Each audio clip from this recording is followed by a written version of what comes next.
Hey there, Dr. Ray here, CEO of the Learning Liaisons, and I want to do a quick little video and talk about Statement of Eligibility. So we have a lot of people a little confused, not sure 100% on what a Statement of Eligibility is and what are the requirements, especially nowadays with what's going on in the country, what's going to happen with your Statement of Eligibility. So I saw a lot of people posting in our private Facebook group, when you pass, people emailing me, so I'm just going to give you a quick little rundown of what it is. I'm sure many of you guys know what it is, but more importantly, what does that mean about the times that are happening right now in this country with the coronavirus? So real quick, one, I am not the state of Florida, so don't take what I'm saying 110%. You want to check with your local school district and check with the DOE too if you have any questions.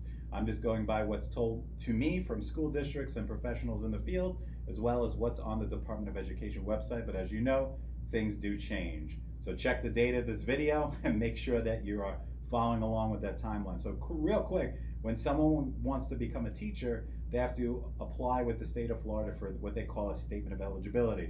On that Statement of Eligibility, it lists the requirements that you need for what position you want to teach. So for example, if you want to be an elementary school teacher, you have to apply for your Statement of Eligibility, and the first thing you need to do is you need to pass your subject area exam in that field. So hence, subject area exam K through 6. If you want to be a PE teacher in high school, the physical education test, biology teacher, you see where I'm getting at here. So you have to pass that thing. Now what they do is they give you a 3-year window to get all your requirements done. Now your requirements will be different depending on you, the individual, but one thing that transcends all of those is your certification exams. So your first step is your subject area exam. Now this is different for, if you're a college student, this is pretty irrelevant to you. This has nothing to do with you. You're gonna pass your exams before you graduate. This is for those people who are on the alternative certification track. So real quick, you have a 3-year window. So previously you had to pass your subject area exam and your GK in the first year of your employment, and then your professional ed by year 3. But as you know, that this changed in early 2019, where the state, actually mid-2019, where the state of Florida extended that GK window to encompass that whole 3 years. Now that's only applicable to people that file for their Statement of Eligibility after that new rule went into place. If you were like early 2019 and before, then you're in that same boat as everyone else, where you had to get your GK done by the end of that first year, subject area exam, in order to get that Statement of Eligibility rolling. Now, here's the concern that a lot of teachers are having right now is with the whole coronavirus epidemic going on, and we are now in March, knocking on the door of April 2020. What does that mean if my Statement of Eligibility is going to expire this June 30th, which is probably what a lot of you guys are watching this video for? So once again, there are no exact rules on the Department of Education, as you know. All of this stuff is very fluid, it's changing, they're coming up with new things. My advice to you, and this is what I tell everybody in our private group when you pass, or people that email me, is that one, you want to contact your school district first. So if you're currently employed, which many of you probably are with the school district and all the schools shut down, because we're talking March 27th right now when I'm doing this video, you want to try to reach out via email. Probably not going to answer their phone because they're probably not at school, but a lot of these people are on their email because I am very close with a lot of the HR directors in the school districts that I work with, certification team, so they are responding to my email. So you guys can definitely reach out to them. I'm sure they'll get back to you in a day or so. But you want to contact them if your expiration date is this June 30th.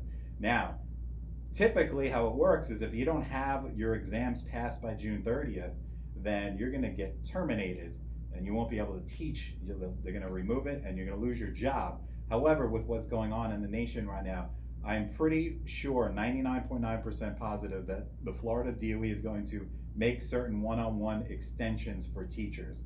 Like I said, contact your school district first, because they're gonna have the ability to look at your file and say, hey, we can get you an extension, we cannot. So there is no promises in anything. So remember, I'm not the state of Florida, I'm not your school district, but you wanna contact your school district first, and then you can follow up with the DOE. But I go with school district first because you're gonna have an easier time getting a hold of them.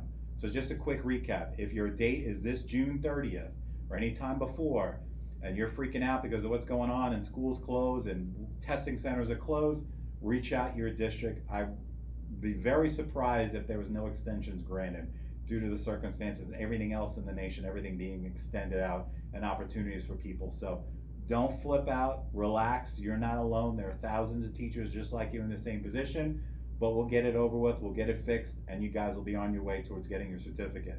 So make sure, first step, contact your certification department, just say, hey, my date is June 30th, whatever it is coming up in the next couple of months, can I get an extension? What's the process? And I'm sure they're gonna be able to work with you.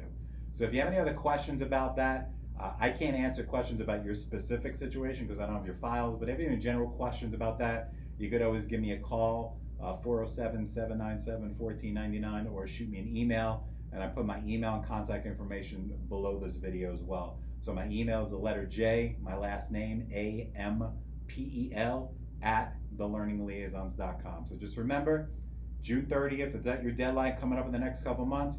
Don't freak out, right? But don't pretend like everything's gonna be all right. Get on your certification team in your school district.